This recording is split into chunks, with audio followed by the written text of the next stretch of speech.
नमस्कार दोस्तों, आज से लगभग 5000 वर्ष पूर्व भगवान श्री कृष्ण द्वारा अर्जुन को दिया गया दिव्य और अलौकिक ज्ञान को ही श्रीमद् भागवत गीता कहा जाता है। मित्र, तभी से ही श्रीमद् भागवत गीता संपूर्ण मानवता का मार्गदर्शन करती आ रही है और जिस किसी ने श्रीमद् भगवत गीता में बताई गई बातों को अपने जीवन में अपनाया है तो वो अपने जीवन के सभी दुख दर्द से दूर होकर अपने जीवन के सही अर्थ, उद्देश्य और कर्म को अच्छे से समझकर अपने जीवन में सफलता और खुशियों को हासिल कर लेता है। दोस्तों, आपके जीवन में चाहे कितनी ही समस्याएं क्यों ना हो, श्रीमद् भागवत गीता की इन महत्वपूर्ण विचारों को जान लो। आपकी हर मनोकामना पूरी होगी, आपके जीवन की हर मुश्किल परिस्थिति आसान हो जाएगी। दोस्तों, आपके सभी दुख दर्द दूर हो जाएंगे। इसलिए आज हम आपके लिए LSGD चैनल पर लाए हैं। यदि आप महत्वपूर्ण विचारों को इस वीडियो में आखिर तक सुनते हैं तो ये विचार आपके लिए वर्तमान और भविष्य में सभी दुखों और कष्टों से छुटकारा पाने में मददगार साबित होगा। दोस्तों, श्रीमद् भागवत गीता का ये ज्ञान अमृत से भरा हुआ है जो मनुष्य के मरे हुए मन और सोच में एक नई जान डाल देता है। इसलिए इस वीडियो के किसी भी विचार को बिल्कुल भी मिस ना करें और अंतिम विचार तक डटे रहे। संपूर्ण ज्ञान के बिना कोई भी ज्ञान अधूरा ही रहता है और अधूरा ज्ञान बहुत ही खतरनाक होता है और हम दिल से चाहते हैं कि आपका भला हो। इसलिए वीडियो को 3 पड़ाव में बांटा है, गुड, बेटर और बेस्ट। श्रोता, तो मर्जी आपकी है कि आप किस पड़ाव तक स्वयं के साथ हैं। दोस्तों, चलिए वीडियो को शुरू करते हैं। मित्र, इस दिव्य ज्ञान के सफर को 40 विचारों को कभी भी कुछ भी बोलने से पहले अपने शब्दों की मर्यादा को अच्छी तरह से समझ लेना चाहिए। दोस्तों, महाभारत में कुछ लोग अपने वचनों पर संयम रखे होते तो महाभारत का युद्ध होता ही नहीं। उदाहरण के लिए द्रौपदी यदि दुर्योधन को ऐसा नहीं कहती कि अंधे का पुत्र अंधा, तो महाभारत कभी होता ही नहीं। शिशुपाल और शकुन के मुख से कभी भी अच्छी बातें नहीं निकलती थी। वो हमेशा चुभने वाली बातें ही किया करते थे, जिसका क्या परिणाम हुआ वो तो आपको भली भांति पता ही होगा। इसलिए दोस्तों, इन सभी परिस्थितियों से हमें यही सीखने को मिलता है कि हमें किसी से कुछ भी बोलने से पहले सोच विचार कर लेना चाहिए, क्योंकि शस्त्र तो केवल शरीर को घायल करने की क्षमता रखता है, लेकिन आपके द्वारा जो कहे गए शब्द होते हैं वह आत्मा को भी घायल कर सकते हैं। दोस्तों, आज के दौर में इंसान ही इंसान का दुश्मन बनता जा रहा है। आप चाहे बिजनेस के फील्ड में देख ले या रिश्तों में ही देख ले, हर किसी क्षेत्र में आप पाएंगे कि एक इंसान दूसरे इंसान को नुकसान पहुंचा रहा है, क्योंकि इतनी प्रतिस्पर्धा हो गई है, इतनी ज्यादा चोरियां बढ़ गई हैं, क्राइम बढ़ गया है, क्योंकि शास्त्रों में जिस कलयुग के बारे में बताया गया है कि एक दिन ऐसा आएगा कि इंसान ही इंसान को खा जाएगा, तो ऐसा लग रहा है कि वो समय तो आ चुका है। आप ही देख लीजिए, इंसान एक दूसरे का बिजनेस खाने में लगा है, कहीं कोई एक दूसरे की जिंदगी की खुशियां खा रहा है। मित्र, लोगों की ऐसी मानसिकता हो गई है कि जो दुखी है उसे और दुखी किया जाए और जो खुश है उसको परेशान किया जाए। वैसे ये सभी इंसान ही कहलाते हैं, लेकिन उनमें इंसानियत नहीं दिखती। दोस्तों, एक समय की बात है, एक व्यापारी के घर के बाहर से एक भिखारी गुजर रहा था। उसने व्यापारी से प्रार्थना की कि मुझे बस एक गिलास पानी पिला दीजिए, मैं बहुत दूर पैदल चल कर आ रहा हूँ और इतना ज्यादा प्यास मुझे लगी है कि ऐसा लग रहा है कि मेरे प्राण ही ना निकल जाए। तो व्यापारी इस पर कहता है कि अभी आदमी नहीं है, एक आदमी आएगा, वही तुम्हें पानी देगा। दोस्तों, व्यापारी ने कहा अभी इंतजार करो। तो उस भिखारी ने उस व्यापारी से कहा, कृपया आप ही मुझे एक गिलास पानी दे दें, मैं बहुत ज्यादा प्यासा हूँ, कहीं मेरे प्राण ना निकल जाए, बस एक गिलास पानी पिला दीजिए, फिर यहाँ से मैं चला जाऊंगा, क्योंकि यहाँ आसपास में कोई और घर है भी नहीं और कहीं कुना भी नहीं दिख रहा है। तो उस व्यापारी ने उस भिखारी से कहा, अभी शांत हो जाओ, एक आदमी अभी आएगा तो तुम्हें पानी मिल जाएगी। तो दोस्तों, उस भिखारी ने उस व्यापारी से कहा, आप खुद ही आदमी क्यों नहीं बन जाते और मुझ जैसे प्यासे को बसे एक गिलास पानी पिला देते। दोस्तों, आप भी अपने आसपास देखते होंगे, इंसान तो असल में आदमी बनना ही नहीं चाहता। लोग बस एक दूसरे का फायदा लेने में लगे रहते हैं और इसलिए आज के इस युग को कलयुग कहा जाता है और इसे मतलबी युग भी कह सकते हैं।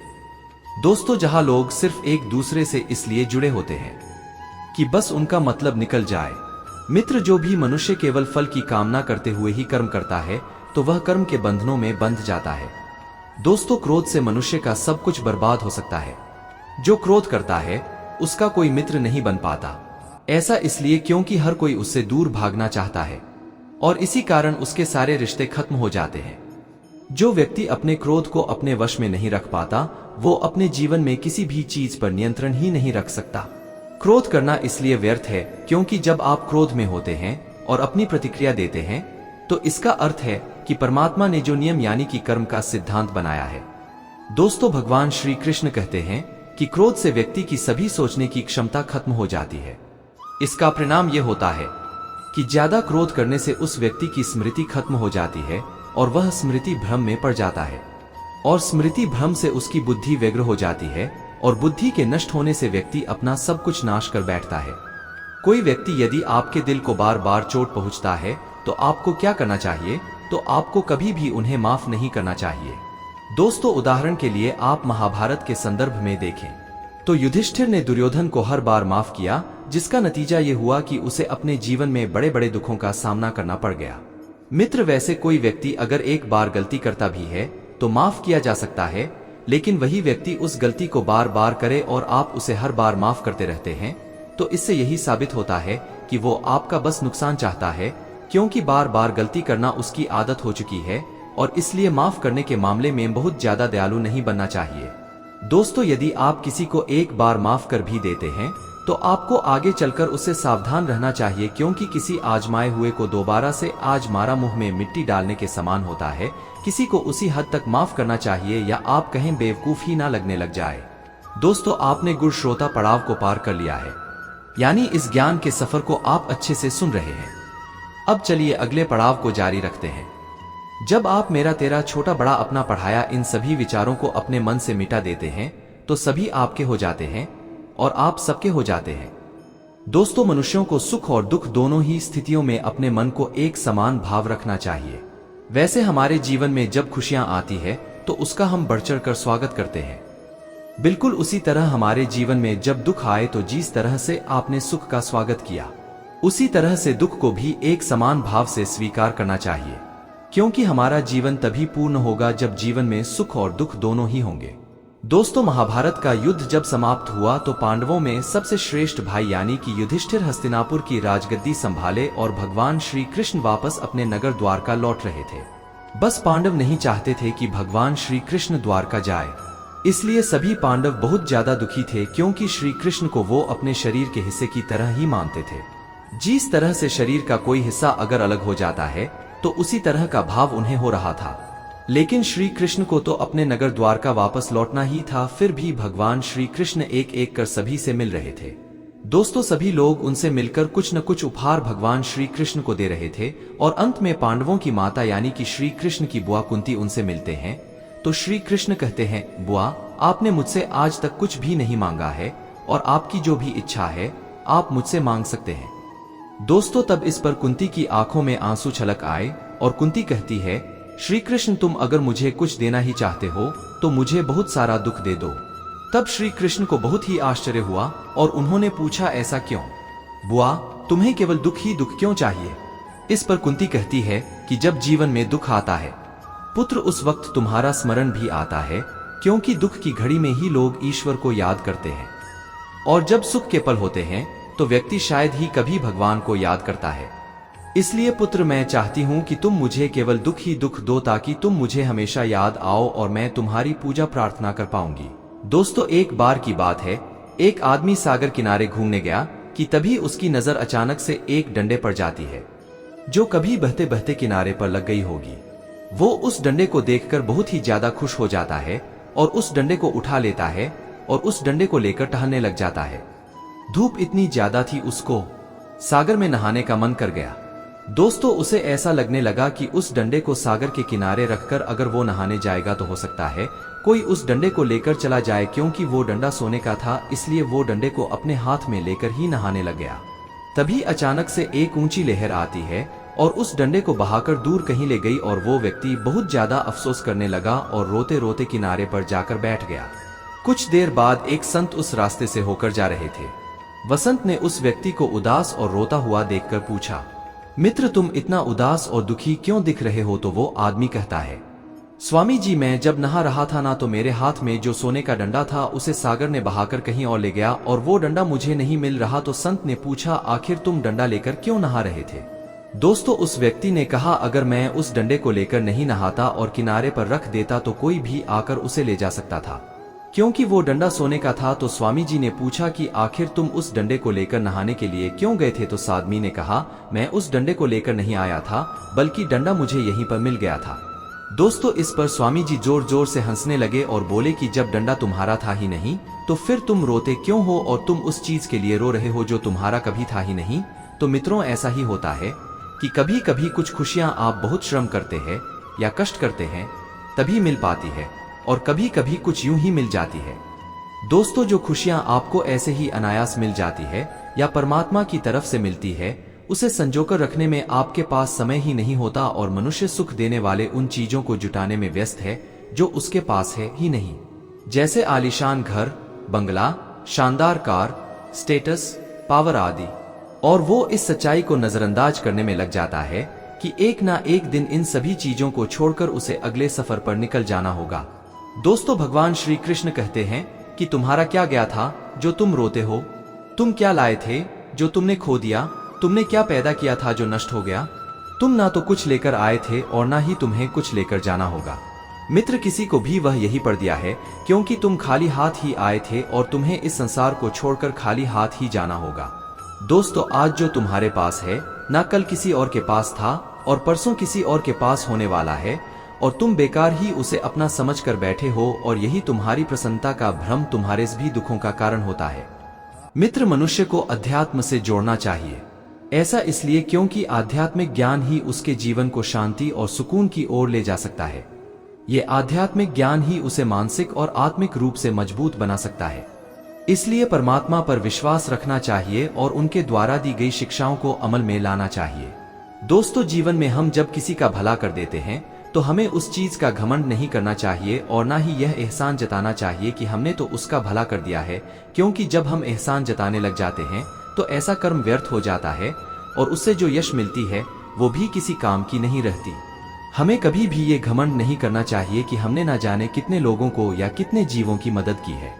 ऐसा इसलिए क्योंकि यदि हम किसी की मदद करते हैं तो वो कर्म ईश्वर के द्वारा कराया गया होता है, और हम तो केवल मात्र एक साधन होते हैं जो कठपुतली बनकर उस कर्म को करते रहते हैं। दोस्तों जो भी मनुष्य ये सोचना छोड़ देता है कि मैं और मेरा तथा मैंने किया या मैंने बनाया, इस तरह के लालसा से ऊपर उठ जाता है, उसी को मानसिक शांति मिल पाती है। मित्र जीवन में आप सफल होते हैं या असफल होते हैं, ये बहुत कुछ आपकी संगति पर निर्भर करता है, क्योंकि मित्रों ऐसा कहा जाता है कि जैसी संगति होगी वैसे ही रंगत होगी, और जैसी रंगत होगी वैसे ही आपका जीवन बन जाएगा।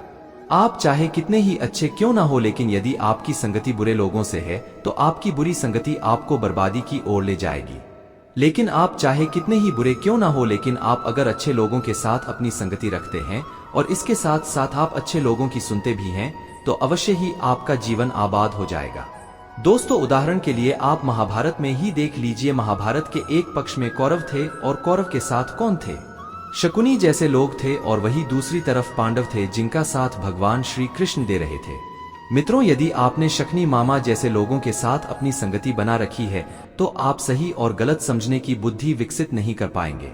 ऐसा इसलिए क्योंकि भगवान श्री कृष्ण कहते हैं कि जो हृदय धर्म से भरा हुआ होता है वह धर्म का ही परामर्श देता है, जबकि जो हृदय अधर्म से भरा हुआ होता है वह अधर्म का परामर्श देता है। मित्र आप चाहे कितने ही अच्छे क्यों ना हो, लेकिन आप बुरे लोगों के साथ अपना ज्यादातर समय व्यतीत करते हैं तो आपका हाल वही होगा जो बुरे लोगों का होता है। उदाहरण के लिए आप देख लीजिए, भीष्म पितामह एक ब्रह्मचारी थे, धर्मात्मा थे, लेकिन भले ही उनकी मजबूरी ही क्यों ना रही हो, लेकिन वे अधर्म के पक्ष में थे। इस तरह से द्रोणाचार्य भी एक ब्राह्मण थे, लेकिन फिर भी वो अधर्म के पक्ष में खड़े थे, इसलिए उन सभी का वही हाल हुआ जो एक अधर्मी व्यक्ति का होता है। उनकी जब मृत्यु की घड़ी आई तो उन्हें बहुत ही भयानक दर्द से गुजरना पड़ा। दोस्तों इसलिए हमें कभी भी गलत संगति नहीं रखनी चाहिए, क्योंकि बहुत बार ऐसा होता है कि आपका बुरे लोगों की संगति में रहने की वजह से ही उनके ही कर्मों की सजा आपको मिलने लग जाती है, और आपको ये समझ में नहीं आता कि मैंने तो कुछ गलत किया भी नहीं, मैं तो केवल उनके साथ रहता हूं, तो फिर भी मुझे दुख क्यों मिल रहा है। तो इसका कारण यही है कि बुरे लोगों की संगति ही आपके जीवन को दुखों से भर देता है और कभी भी खुशियों को आने नहीं देता। इसलिए हमेशा अच्छी संगति बनाकर रखें। दोस्तों, हमें हमेशा उस इंसान से दूरी बनाकर रखना चाहिए जो जरूरत से ज्यादा मीठा बोलते हैं या किसी की बहुत ज्यादा तारीफ करते हैं। उनसे हमें हमेशा सावधान रहना चाहिए, क्योंकि उनका मीठा बोलने का कारण यही होता है कि वो केवल अपना मतलब निकालना चाहते हैं और आपकी तारीफ भी तभी करते हैं जब उनका आपसे कोई काम होता है।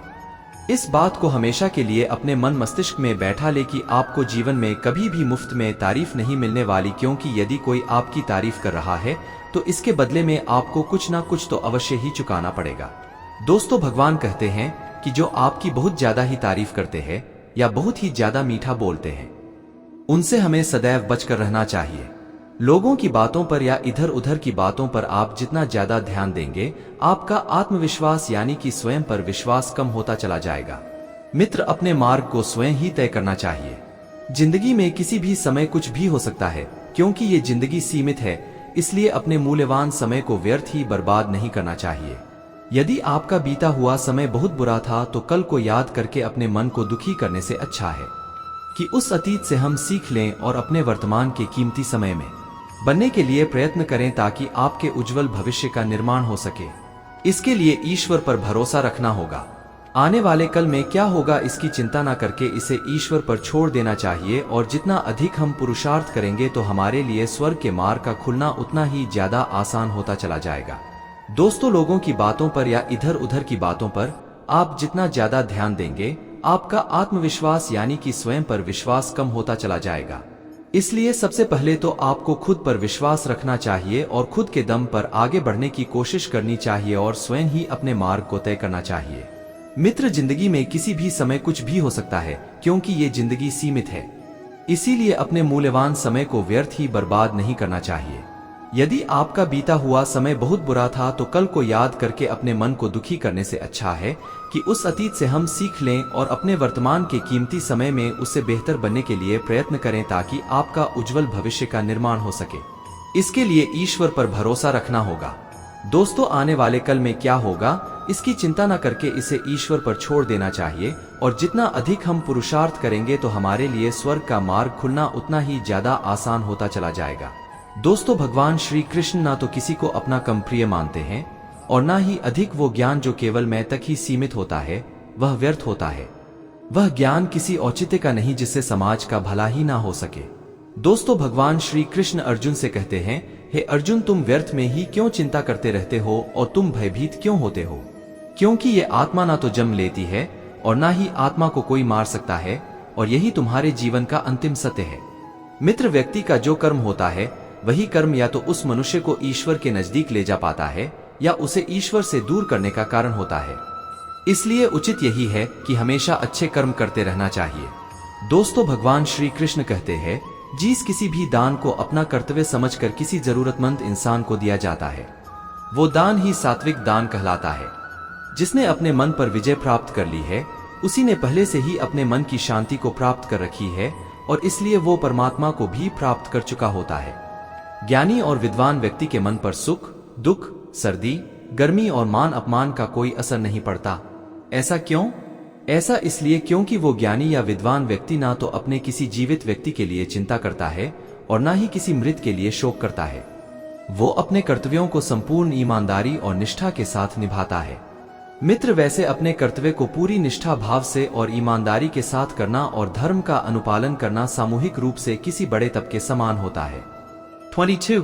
अपनी खुशी और अपने सभी दुखों को अपने तक ही सीमित रखना चाहिए, किसी और को नहीं बताना चाहिए, क्योंकि यदि आप दूसरों से अपनी खुशी या दुख को शेयर करते हैं तो बदले में लोग आपके दुखी होने का मजाक उड़ाते हैं। दोस्तों, आप परेशान होते हैं तो उनको हंसी आती है। ऐसा इसलिए क्योंकि लोग आपकी खुशी से खुश नहीं होते बल्कि उन्हें ईर्ष्या होने लग जाती है, और यदि आप दुखी होते हैं तो उन्हें बहुत ज्यादा खुशी होती है। इसलिए कहा जाता है कि अपने आंखों में आंसू लाना नहीं, अपने जख्म को किसी को दिखाना नहीं। लोग तो वैसे भी हाथ में नमक लिए फिरते हैं, इसलिए अपने दुख दर्द किसी को बताना नहीं। लोग तो इसी आशा में रहते हैं कि कोई दुखी इंसान आए और उसको और दुखी किया जाए, और जो खुश है उसको परेशान किया जाए, उसको और तकलीफ पहुंचाया जाए। मित्र, इसलिए अपनी मन की हालत चाहे एक अच्छी हो या खराब, उसे अपने तक ही सीमित रखना चाहिए। औरों को नहीं बताना चाहिए और केवल उन्हीं को बताना चाहिए जो आपके दुखों को समझने की समझ रखता है। दोस्तों, जिंदगी में जब भी कोई मुश्किल या परेशानी आए तो उस वक्त आपको अपना हिम्मत नहीं हारना चाहिए। थोड़ा सा संयम रखें, धीरज रखें, वो मुश्किल वक्त गुजर ही जाएगा। इसलिए वो अपने गुरुजी के पास जाता है और गुरुजी से अपने चिंता का उपाय पूछता है। जी से कहता है, वैसे तो अपने राज्य में सभी प्रकार के सुख सुविधाएं उपलब्ध है, चारों ओर खुशहाली का माहौल है, पर गुरुजी वक्त का तो कोई भरोसा है नहीं। दोस्तों, मान लीजिए अगर जिंदगी में आगे भविष्य में कभी कोई मुश्किल समय आ जाता है तो उस बुरे वक्त से निपटने के लिए कोई ऐसा मंत्र हमें दे दीजिए या कोई शिक्षा ही हमें दे दीजिए या कोई उपाय हमें बता दीजिए ताकि भविष्य में आने वाले हर प्रकार की बुरी स्थिति से बाहर निकला जा सके। वो गुरुजी ने राजा को एक कागज पर मंत्र लिख कर दिया, उसे एक ताबीज बना कर दिया। मित्र गुरुजी कहते हैं कि राजन, मैंने एक मंत्र लिखकर इस ताबीज में तुम्हें दे दिया है और जब भी तुम्हारी जिंदगी में कोई बुरा वक्त आए या तुम्हें ऐसा महसूस हो कि अब तो बहुत बुरा हो रहा है, अब कुछ नहीं कर सकते, दस्तावेज को खोल लेना और उसमें जो मंत्र लिखा है उसे पढ़ लेना और अच्छी तरह से समझ भी लेना, तुम्हारे अंदर असीम शक्ति आ जाएगी। बहुत दिनों के बाद ठीक वैसा ही होता है। उसके राज्य में किसी दूसरे राजा ने आक्रमण कर दिया और उस राजा के पास इतनी सेना थी नहीं कि उसका सामना कर सके, इसलिए उसने वहां से कहीं और जाने का निर्णय किया और अपने राज्य को छोड़कर कुछ लोगों के साथ वो कहीं दूसरी जगह पर जाकर छिप गया। राजा अत्यंत दुखी था और तभी उसके मन में ये विचार आया कि गुरुजी ने तो उन्हें एक ताबीज दिया था और गुरुजी ने उनसे कहा था कि तुम्हारे जीवन में जब भी कोई बहुत बुरा वक्त आए तब उस ताबीज को खोलकर उसमें जो मंत्र लिखा है उसे पढ़ लेना, तो तुम्हारे अंदर असीमित शक्ति आ जाएगी। दोस्तों, राजा ने सोचा इससे और बुरा वक्त क्या हो सकता है कि मुझे अपने राज्य को छोड़कर कहीं और भागना पड़ गया। मित्र, राजा ने तुरंत उस ताबीज को खोला और उसके अंदर जो मंत्र लिखा था उसे वह पढ़ने लगा। असल में उसमें बस इतनी सी ही बात लिखी हुई थी, ये तो वक्त है, ये भी गुजर ही जाएगा, और इस पर पूरी तरह से विश्वास करना। राजा ने भी वैसा ही किया।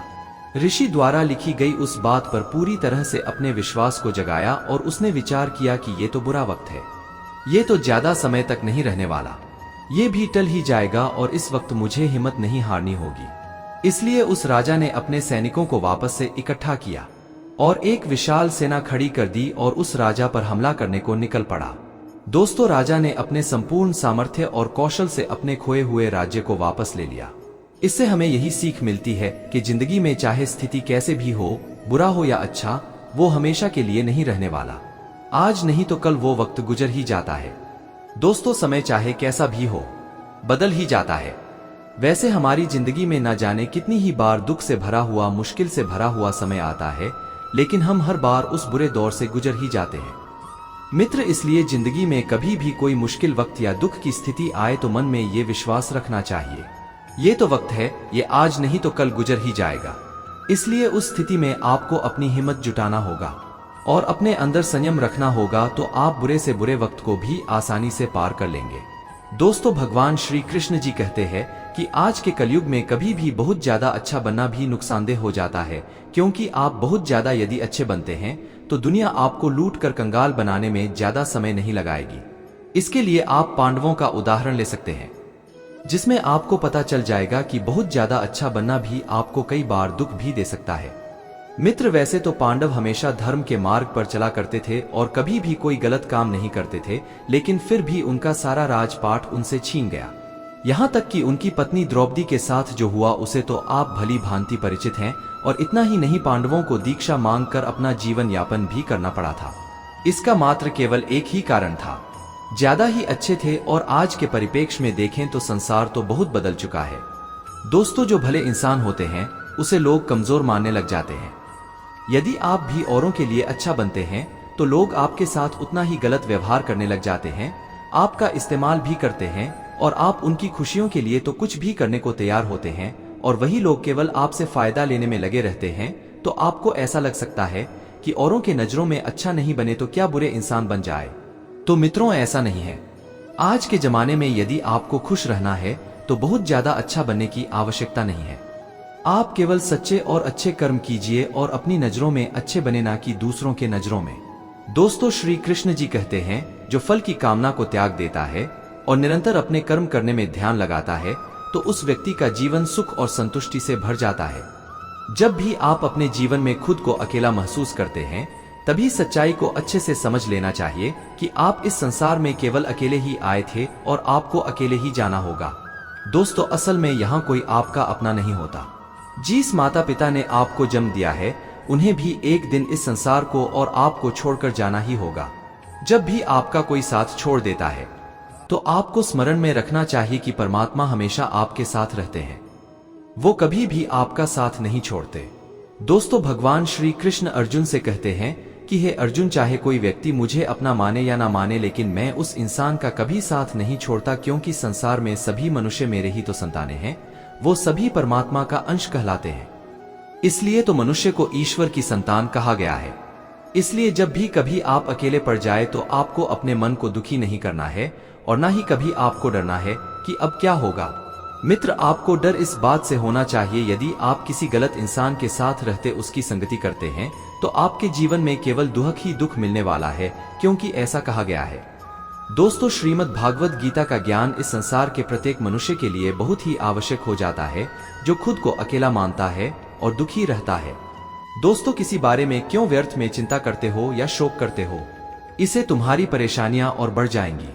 तुम्हें ये जान लेना चाहिए कि संसार में जो जन्म लेता है वो एक ना एक दिन मृत्यु को प्राप्त होता ही है और मरने के बाद दोबारा से उसका जन्म लेना निश्चित है और यही अटल सत्य है।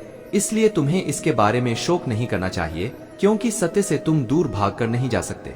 इसलिए तुम्हारी समझदारी इसी में होनी चाहिए कि सत्य को स्वीकार कर लो और झूठ को जानबूझकर सत्य मान लेना ये तुम्हारे जीवन की सबसे बड़ी भूल होगी। दोस्तों, हमारे स्वयं के व्यक्तिगत सोच कई गलतफहमियों को जन्म देती है, इसलिए अपने व्यक्तिगत सोच को कभी भी दूसरों पर नहीं थोपना चाहिए। मित्र, नरक के 3 द्वार होते हैं, वासना, क्रोध और लालच, और मोक्ष प्राप्त करने के बाद ही जन्म मरण के चक्र से छुटकारा मिल पाता है। दोस्तों, जिस तरह से अग्नि सोने को परखती है, बिल्कुल उसी तरह मनुष्य की परेशानियां और उसके दुख वीर पुरुषों को परखती हैं। यदि आप चाहते हैं कि बिना पुरुषार्थ के आप अच्छे फल या सकारात्मक परिणाम को आप भविष्य में पालेंगे तो यह सोचना गलत है, क्योंकि आपको हमेशा धर्म के मार्ग पर चलना ही चाहिए और इस मार्ग पर चलने पर परिणाम की चिंता नहीं की जाती। दोस्तों, जो लोग बाहर से आपको अपनापन दिखाते हैं और आपके पीठ पीछे आपकी बुराई करते हैं और आपको नुकसान पहुंचाने के बारे में लगे रहते हैं, तो ऐसे लोगों से दूरी बनाकर ही रखना चाहिए, क्योंकि चाणक्य ने कहा है कि ऐसे झूठे लोग मटके की तरह होते हैं जिसके मुख में भले अमृत लगा होता है, लेकिन उस मटके के भीतर असल में जहर भरा होता है। कि आपने उस मटके को ऊपर से देखा, आपने देखा कि इस मटके में शायद अमृत होगा, तो आप जब उसमें इसे पानी पीते हैं तो आपको पता चलता है कि आपने तो जहर पी लिया। इसलिए ऐसे धूर्त लोगों को जहर की भांति समझकर उनसे दूरी बनाकर रखना चाहिए, जो दिखावा करते हैं कि वो आपके अपने, लेकिन पीछे से आपको नुकसान पहुंचाते हैं। दोस्तों, जब रिश्तों में मर्यादा टूटने लग जाती है तो रिश्तों का सर्वनाश हो जाता है। रिश्तों में कोई बड़ा होता है या कोई छोटा होता है, इसलिए चाहे कोई बड़ा हो या छोटा, वो अगर अपने रिश्तों की मर्यादा को तोड़ देता है तो वो रिश्ता ज्यादा दिन नहीं टिकने वाला। रिश्ता तभी अच्छे से फलता फूलता है जब जिन लोगों के बीच वो रिश्ता होता है वापस में एक दूसरे का सम्मान करना नहीं भूलते हैं, एक दूसरे की कदर करते हैं और कभी भी अपनी सीमाओं को नहीं लांघते। मित्र, इसलिए जिस रिश्ते में कोई सीमा नहीं होती, एक दूसरे को कोई इज्जत नहीं करता, वो रिश्ता आज नहीं तो कल खत्म ही हो जाएगा। दोस्तों, आपकी समझदारी इसी में कि आप बीते हुए वक्त को भूल जाए। आप जितना जल्दी बीते हुए वक्त को भूल जाते हैं, आप जो वक्त गुजर चुका है केवल उसके बारे में ही सोचते रहेंगे, तो इसका तात्पर्य यह होगा कि आप पश्चाताप में जी रहे हैं, और जब आपको लगेगा कि आप पश्चाताप में जी रहे हैं तो आप कभी खुश रह ही नहीं पाएंगे। जो लोग बुद्धिमान होते हैं वो गुजरे हुए वक्त का कभी दुख नहीं मनाते। आपका जो समय बीत गया है, चाहे वो कैसा भी बीता हो, उसका प्रभाव आपके वर्तमान समय में नहीं पड़ना चाहिए। केवल वक्त जो बीत गया है उसे आपको केवल सीख लेनी चाहिए कि जो भी मेरे साथ हुआ या हमने जो भी गलत किया उसे आगे नहीं होने देना है और जीवन में बस आगे बढ़ते जाना है। बहुत बार ऐसा होता है कि मनुष्य ऐसा सोचता है कि फलाने व्यक्ति ने मेरे साथ बहुत गलत किया। मित्रों, आज मुझे इतना दुख झेलना पड़ रहा है, और आप अपने आप को कोसते रहते हैं कि उसकी वजह से ही आपकी जिंदगी दुख में बीत रही है। आपकी जिंदगी खराब हो गई है, लेकिन आपको ये समझना चाहिए कि आप तब तक खुश नहीं रह पाएंगे जब तक आप खुद को कोसते रहेंगे। दोस्तों, आपके साथ जो हुआ, जो लोगों ने आपके साथ बुरा किया, उसे आप बदल नहीं सकती, लेकिन आपका जो वर्तमान है ना, आप उसे अवश्य बदल सकते हैं। अपने जीवन में आपको कोई भी मनुष्य ऐसा नहीं मिलेगा जो बीते हुए कल में जीता है और बहुत ज्यादा प्रसन्न रहता है। आपको केवल वही इंसान खुश मिलेंगे जो कल में नहीं, जिसने आज में जीना सीख लिया है। मित्र, जो इंसान कल में जीता है वो किसी न किसी दुख से परेशान होता है।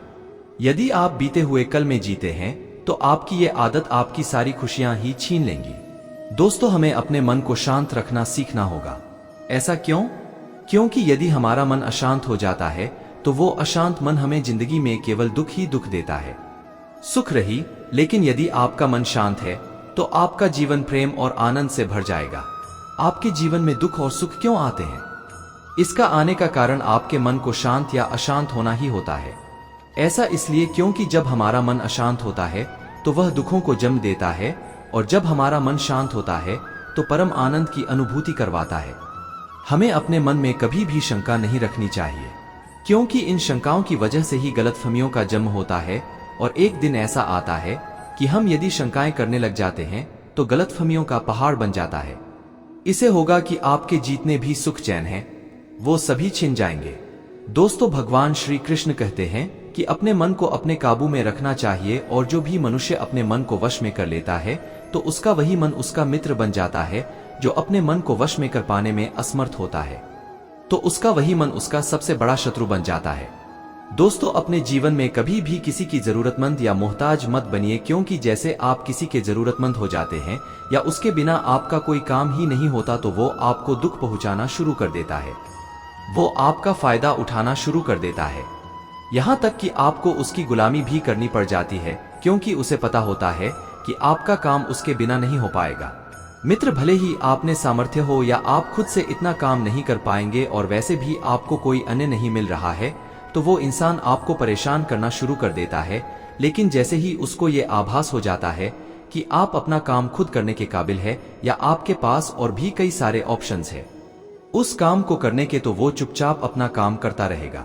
यदि आप कोई नौकरी कर रहे हैं और आपको पता है कि आपका बॉस गलत है और आपके साथ टॉर्चर करता है, तो फिर भी आप सहते रहते हैं, क्योंकि उसको पता होता है कि आप उसके जरूरतमंद है, इसलिए वो आपका पूरा फायदा उठाने की कोशिश में लगा रहता है। दोस्तों, यहां तक कि आप जिस घर पर परिवार में रहते हैं वहां भी आप किसी न किसी के जरूरतमंद तो होते ही हैं, इसलिए वो भी आपको अपने अनुसार चलाता रहता है, क्योंकि वहां तो आप 24 घंटे रहते हैं, कहीं और जा भी नहीं सकते। इसलिए वो इंसान आपके सर पर चढ़ा रहता है और अपने वश में आपको पूरी तरह से रखने की कोशिश करता है। दोस्तों, ऐसा इसलिए होता है क्योंकि उन लोगों को कमजोर इंसान को अपने कंट्रोल में रखने में बहुत ही मजा आता है। आप चाहे उन लोगों के लिए कितने भी अच्छे काम क्यों ना कर लें, उन लोगों को खुशी तभी होगी जब आप उनके नियंत्रण में होंगे। दोस्तों, आपने यदि कुछ प्रतिभा है तो लोग आपके पंख काटने में लग जाएंगे। वो अपनी तरफ से पूरी कोशिश करेंगे कि आप अपनी जिंदगी में कभी आगे ना बढ़ पाए। दोस्तों, आप अपने आसपास अगर देखें तो आप पाएंगे कि आपकी जिंदगी वही लोग खराब करते हैं जिनके आप जरूरतमंद बने होते हैं, और आपके सारे दुखों की शुरुआत वही से होती है। वैसे ये जरूरतमंदी सिर्फ शरीर या काम का ही केवल नहीं होता। जो सबसे बड़ी जरूरतमंदी होती है वो होती है मन की, क्योंकि आपको ऐसा लगता होगा कि जिंदगी में कोई तो हमें चाहिए, संभाले नहीं तो हम खुश कैसे रह सकेंगे। क्योंकि आप अकेलापन तो झेल नहीं पाते, इसलिए आप वैसे लोगों से जुड़ते चले जाते हैं जो आपकी मन की जरूरतमंदी का पूरा फायदा उठाने में लगे रहते हैं। मित्र, आपको वैसे लगता होगा कि उनसे रिश्ता जोड़ने में आपको थोड़ी खुशी मिल जाएगी, लेकिन होता है उसका उल्टा। दोस्तों, इस दुनिया में माँ बाप के अलावा ऐसा कोई इंसान है ही नहीं कि आप उसकी जरूरतमंद बन जाए लेकिन वो आपका फायदा ना उठाए। इसलिए अपने जीवन में आपको किसी का भी ना तो जरूरतमंद बनना है और ना ही किसी का मोहताज रहना है। दोस्तों, यदि कोई किसी के साथ छल करता है तो उसका परिणाम अच्छा नहीं होने वाला। उदाहरण के लिए आप दुर्योधन के मामा शकुनी और दुर्योधन को ही देख लीजिए। उन लोगों ने पांडवों के साथ जीवन परंतु छल ही किया, जीवन के हर मोड़ पर उसे केवल धोखा ही देने का प्रयास किया, और जिसका परिणाम तो आप जाते ही हैं। दुर्योधन की सेना में जितने बड़े योद्धा थे सभी की मृत्यु छल के द्वारा ही हुई, क्योंकि दुर्योधन का कर्म ही ऐसा था, जो जिस तरह से कर्म करता है उसका फल भी वैसा ही भोगता है। दोस्तों, शकुनी और दुर्योधन ने जिंदगी भर केवल छल ही किया, इसलिए तो उन दोनों की मृत्यु भी छल के द्वारा ही हुई थी। दोस्तों, इस वीडियो में बस इतना ही। हम आशा करते हैं कि आपको हमारा ये वीडियो बहुत पसंद आया होगा। इसे लाइक कीजिए और अपने दोस्तों के साथ शेयर करना ना भूलें। जुड़े रहिए हमारे चैनल LSGD के साथ। धन्यवाद दोस्तों।